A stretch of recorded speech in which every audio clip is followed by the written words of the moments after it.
Our next section is about fear. So the question, should you fear pain? Absolutely not. It's often said that the fear of pain may be worse than pain itself. Now, some may argue against that, but the sentiment is clear.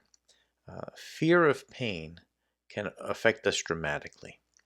Uh, and so when we describe pain as a decision by the brain based on perceived threat, if we're fearing something, we are threatened by that thing.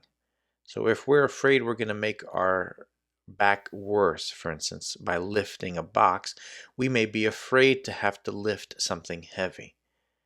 And that fear can drive the perception of threat, and it can drive the pain. So as our slide shows, fearing pain increases the threat value of the experience, so that when we feel more threat, we feel more pain. And it's not, quote, all in our head. Fear can drive our nervous system to literally make us more sensitive. So we talked about those trillions of sensors. It can activate more. It can create more so that the system gets more information. Those sensors are really the nervous system's attempt to gain information. And as we'll look in our next slide about the fear avoidance model, our fear of the pain or our fear of hurting ourselves or doing more damage or doing any damage can lead us to avoidance behaviors where we stop actively participating in certain things. We may even become disabled or depressed. We definitely lose hope.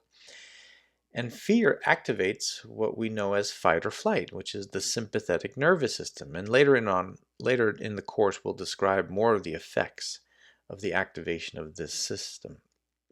So why do some fear? Well, obviously pain is unpleasant. So we would normally not prefer to experience it if we didn't have to. But for many people, and this was how I felt for many years until I learned about pain science, is that pain means that there's more damage happening. Many people fear damaging further tissue, and they feel that the pain means that there's further damage. But as we'll discuss later on in some of the strategies, most injuries need to be mobilized sooner rather than later, as long as it's safe.